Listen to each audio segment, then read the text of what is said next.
Welcome, everyone. I'm going to talk about the history of Satanists. You know, we hear an awful lot of nonsense from everybody, and particularly the Satanists out there who have made major gains because they are now, like police, military, etc., working with and part of criminal organized crime. That's the way it is, baby. Know it, understand it, and believe it. So that's how the world works, and the pathetic, weakling, cowardice Christians support all these Satanists because they're too cowardice to do anything else. But let's look at Satanists, dun dun dun, of where they are, what they've done, and everything else in the world of Satanism. Let's cover the number one Satanist here, going back in the 20th century. Aleister Crowley. Yes, this is a famous Satanist, or at least dark magician. He didn't even have the courtesy to pray to demons or worship them. He was too low life to even do that. This rich little worthless turd whose daddy was amusingly a born-again Christian nutbag who made his money from selling beer. How is that fitting into the Christian temperance movement? Well, here's a big loser that never did anything but write porno poems, publish a bunch of channeled nonsense, and put together a bunch of copied occult books from the Golden Dawn, and was really never respected by anybody except the ultimate Satanists of all time, those that support Satanism even to this day as an entire country, Germany. Well, let's not forget that. The OTO, this homosexual sex club, which, of course, Crowley turned into, making the highest level of achievement in the OTO is homosexual magic.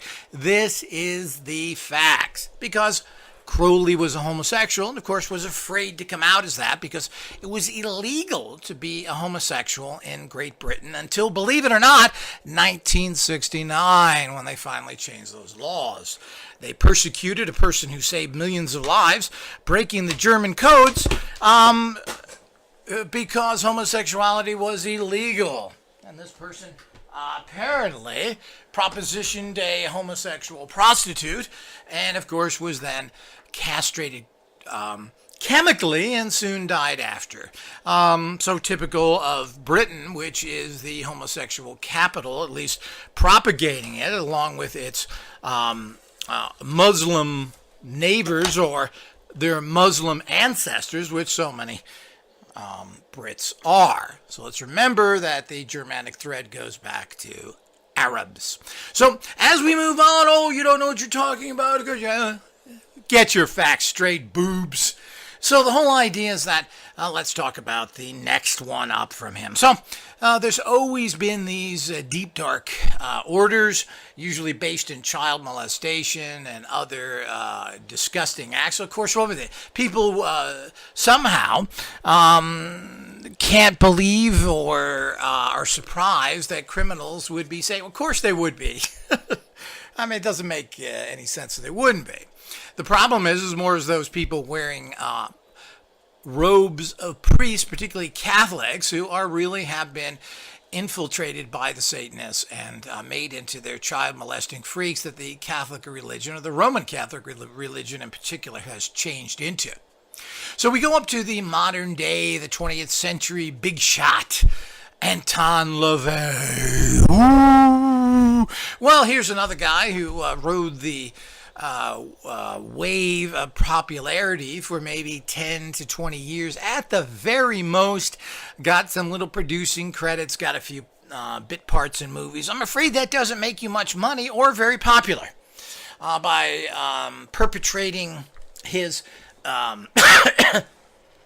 free sex and drugs, well, he got a crowd. What a surprise that is! Gee, sex and drugs brings people in, Thor? Yeah, you'll get every freak in the world. And of course, they had a lot of $5 members, but when it really came down to it, they had nothing. They produced nothing. The Satanic Bible, published by Avalon, a Hearst publishing company, who published all of his books and many other little trespices of crap. Plain and simple, sold a lot of these books. But you got to remember, this is a $3 book in the 70s. And the whole idea is that he probably made 20 cents a book and never really made much money. His wife divorced him and took every penny that he had, whatever little that was. In his divorce documents, he claims that he was making about $20,000 a year, mostly from profits from his books. Thank you, Church of Satan, for all your support. And that was it. He had nothing. He had some home that was left to him by his family and other things that he eventually lost, that some provider or supporter came in, bought for him, so he had a place to live. Total and complete loser, never could go anywhere after the sales of the initial Satanic Bible and the continuing sales that made him very little.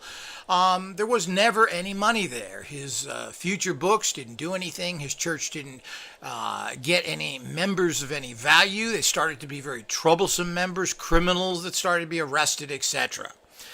He wrote a really immature high school version of that. If someone hits you, hit them back harder. Like, this is surprising. This is, the Republican Party platform. That you should be more a based person into sex and food and other things. I think we all really agree with this. Certainly the church isn't producing very many spiritual people that run you down in the parking lot when you try and leave after the ceremony or mass. It's really quite a joke. So when we go through all these Satanists and other people, they have absolutely no historical value or ever done anything. They also haven't been able to, in any way, produce anything of value. Nothing has come from them. There's no great works, no courses, no nothing. The psychotic element of the Church of Satan broke away from Anton LaVey because he said, hey, I needed money, I need to survive, and we shouldn't be just a church that you work like you're a Cub Scout or in the Scouts, as the famous Michael Aquino, who broke away from the Church of Satan, and his Nazi sympathizer friend, Edred Flowers, another quasi freak, as they all are. So all these people didn't, Aquino being a very wealthy person whose mommy left him millions after the real estate boom, certainly didn't help Anton LaVey, and even questioned why he was doing this, and even questioned in his memoirs about the incident, well, why was he? Is it money? We can sell books. Not that he would donate. Now, he only does that for his own little thing and his pathetic little family.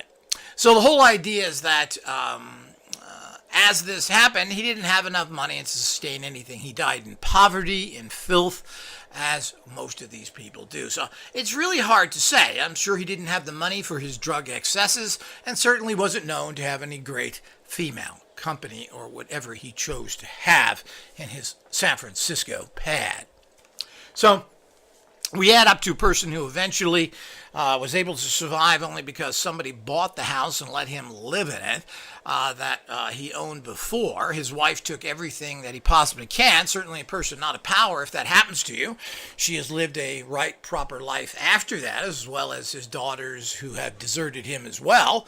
So nobody was affected by the great plague of cursing that supposedly he could do, which you couldn't. The Satanic Bible, while it is a practical book in many ways, it's really the Machiavellian book of the 20th century.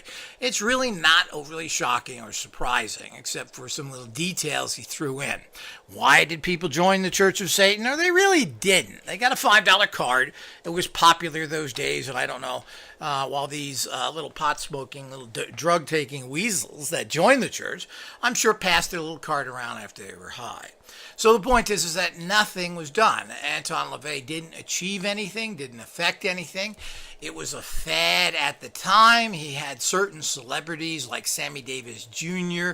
And a few apparently congressmen that joined the church for $5. But Sammy Davis Jr. never paid any substantial support to the church that can be traced. He didn't support them. He said, hey, buddy, when you got the drugs and broads, because he was a drug addict, sex addict. This is well known with Sammy Davis. He claims it himself in his biography, and even mentions that he still has good friends in the Church of Satan. Apparently, Michael Aquino was one of them. Certainly didn't do anything to help anybody. Certainly didn't financially support them, and certainly didn't come out in a great way to supporting them publicly. So here we go, another failure. As we move into all of these people that we can trace, and we can trace a lot of these people, every single one of them have never been substantially courageous enough to come out there say that they're satanic. Everybody hides behind the satanic umbrella of what is common perverted Christianity. Well, this is very, very typical. We go into modern times, and while there is a huge influx of satanic philosophy, I doubt if very many people would say they're followers, but with TV shows like Lucifer and the perverted Sabrina, the dark stories where she's basically a Satanist, perpetrates this. And it has been going on for some time with the illusion that evil is so strong that was started with a lot of the slasher movies. The greatest evil could never be conquered. Well, this couldn't be further from the truth, and complete and total nonsense. People need to understand that. Did you get that, people? That's exactly what Satanism is all about. But to continue to bang the drum that these losers, including the original story of Satanism, where Satan, Lucifer, etc., were beaten, kicked, and thrown out of heaven into the gutter, seems to be missed by all of these people. And Lucifer, well, he's positive, the light bringer, insinuating that a light bringer is a person who brings enlightenment. Couldn't be further from the truth. The reason they were kicked out of heaven because they didn't want to help humans. Why doesn't anybody get the story right? That's the story. I'm not a big believer in the Bible or anything that goes with it, but the point is, that's the story. And Satanists are nothing more than reverse Christians. Pagans don't believe in Satan. There is no Satan in paganism. There is no Satan in other religions. It's only in the Judeo-Christian garbage religions. So we need to understand that. We get up in the common times, and there are a whole bunch of people screaming around that they're Satanists, particularly E.A. Konedding, who's this big Satanist, who was trained by the biggest Satanist of all, apparently, Carl Weltz, who he claims in an audio that that's who his mentor was, and that this Carl Weltz was the big Satanist. Well, I didn't make that statement. You have a problem with that? Go to E.A. Konedding and why this was his mentor. But what has E.A. Konedding ever done? He's got a flashy little website backed by a bunch of other people's money. He certainly doesn't know anything. He's an alleged ex-Marine who was thrown out of the Marine Corps or quit because nobody would want to make the big Satanist king. He's lived on the street. He's an ex-Mormon, etc. This is all coming from him. As I said, if you disagree with this, go find out.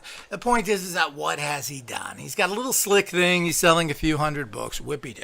His average print run is 500 books. Certainly isn't much of an impact on society.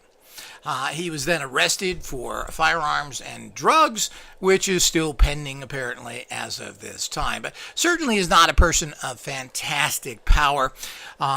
His connection to the Mormons is amusing, and he is a Mormon. That's what he was brought up as, and lives in Utah, which is a Mormon state, and you have to wonder why.